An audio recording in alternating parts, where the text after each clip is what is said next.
ကိုရိုနာပုံးတွေကိုကျွန်တော်တို့က store တစ်ခုလို့သုံးပြတာဖြစ်တာကြောင့်အထက်မှာရှိတဲ့ ကုန်ပစ္စည်းတွေအတွက်ကပုံမှန်ရေးတဲ့စစ်ဆေးပေးရဲ့အလေးထားတွေထားရှိပြရတယ်။အဲ့တော့ကိုရိုနာပုံးတွေကိုဂိုဒေါင်အနေနဲ့ store အနေနဲ့ကုန်ပစ္စည်းတွေအသုံးပြုဖို့ရမှာသတိထားတဲ့ပြင်ဆင်တဲ့အချက်၅ချက်ကိုကျွန်တော်ဒီပြပေးသွားမှာဖြစ်ပါတယ်။နံပါတ်1ကိုရိုနာပုံးတွေကပို့တယ်။ကိုရိုနာပုံးတွေကလည်းကိုယ်ကတန်းနဲ့လုပ်ထားတဲ့ပစ္စည်းတွေပဲ။အဲ့ဒါကိုကျွန်တော်တို့ကကိုရောင်ပြင်ပမှာအောက်တုံးမှာထားပြီးပစ္စည်းတွေတိမ့်မှာတိမ့်တဲ့အခါမှာဒီအထဲမှာထည့်တဲ့ပစ္စည်းကပူကြတဲ့ပစ္စည်းဆိုအဆင်မပြေဘူး။ပုံတိုးတဲ့ပစ္စည်းတွေအပူကြောင့်ထိခိုက်နေတဲ့ပစ္စည်းတွေလုံးဝထားလို့မရဘူး။နံပါတ်2ပစ္စည်းဝင်ယူတဲ့အခါမှာအထက်ကအရန်ပူတယ်။အဲ့တော့ကျွန်တော်တို့ပေ40ကိုရိုနာကိုသုံးပြီးတော့ပစ္စည်းထားမယ်ဆိုရင်အထက်အိုးကြောင်နဲ့သွားယူရတာအမြဲအဆင်မပြေဘူး။အဲ့တော့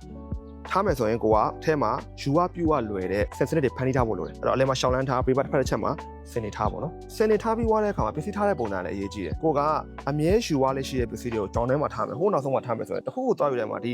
ပေ40လောက်ရှည်ရှိတဲ့ထဲကိုဝင်ပြီးတော့ဒီပစ္စည်းတွေပူပူလောင်သွားယူရတာလည်းအဆင်မပြေဘူး။ကျွန်တော်တို့ကအမြဲယူလေးရှိတဲ့ပစ္စည်းတွေကိုဒီကိုရိုနာပုံးအဝင်ဝါးနာမှာထားပြီးတော့အခါလေးမှယူတဲ့ပစ္စည်းကိုကြောင်ထဲမှာဖိုးထားတဲ့စနစ်နဲ့ဆက်ကြမှာဖြစ်တယ်။နံပါတ်3မိတ်ဆွေကြီးကိုရိုနာပုံးမှာထားမဲ့ပစ္စည်းတွေကဘလို့ပစ္စည်းထားမဲ့ဆောင်မှုတည်တယ်။ကိုကတစ်ခါလေးမှသုံးမဲ့ပစ္စည်းရဲ့နောက်ပြန်သုံးဖို့လည်းမသေးကြတဲ့ပစ္စည်းထားရဲဆိုတော့တစ်ခါတည်းအထဲထဲလောက်ကိုသိချပိတ်ခတ်ထားလိုက်အောင်မယ်။ဒါပေမဲ့ကိုကအမြဲတမ်းသုံးတဲ့ပစ္စည်းတွေ normal transaction ရှိတဲ့ item တွေ fast moving item တွေကိုထားမဲ့အခါမှာဒီကိုရိုနာပုံးကအရင်မကောင်း။အဲ့ဒီမိတ်ဆွေမတက်တာလို့ထားရပြီဆိုရင်ဘာပြဿနာရှိလဲဆိုတော့ဒီတကားတွေကပြဿနာ။ဒီတကားတွေကဖွင့်ရပြရတာအရင်ခတ်တယ်တော်တော်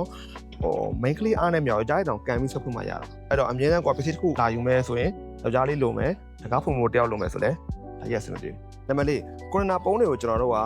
store တစ်ခုလို့သုံးပြတာဖြစ်တာကြောင့်အထက်မှာရှိတဲ့ကုန်ပစ္စည်းတွေအတွက်ကပုံမှန်ရေးတဲ့စစ်ဆေးပေးရဲ့အလေးထားတွေထားရှိပြရတယ် stock ကောင်းနေလို့ရတယ်ပေါ့အဲ့ဒီခါမှာ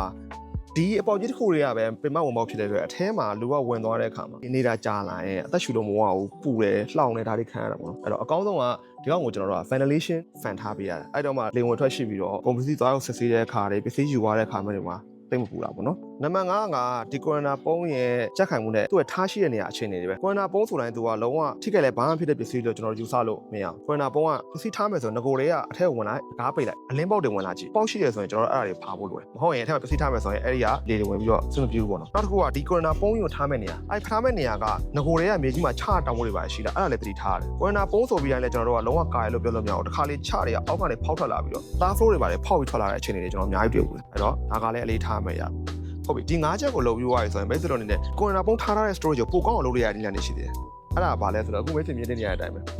ကိုရိုနာပုံးကိုဆေးအဖြူအောင်တုပ်လိုက်ဖြူအောင်တုပ်လိုက်တဲ့အခါမှာသူကဖြူကပုံမှန်ထက်ပိုပြီး reflective ဖြစ်တယ်အဲ့တော့အပူမဆုပ်ဘူးတနည်းအားဖြင့်ကိုရိုနာပုံးတွေကအထက်အပူတာတယ်ပေါ့ဗျာကျွန်တော်ခုပြခဲ့တဲ့အချက်တွေကိုမိတ်ဆွေကတေးချာနားလည်ပြီးတော့စိတ်မှန်မယ်ဆိုရင်မိတ်ဆွေရဲ့ဒီကိုရိုနာပုံးတွေကိုယာယီ storage ဒါမှမဟုတ်ကိုရောင်မှာကာလချာတင်လို့ရတဲ့ storage နဲ့အသုံးပြုလို့ရတယ်အဲ့ဒါဆိုကိုရိုနာပုံးနဲ့ပတ်သက်တဲ့ storage ကတော့ဒီနေ့တော့ပဲဗျာနောက်ဗီဒီယိုမှာဆက်တွေ့ရအောင်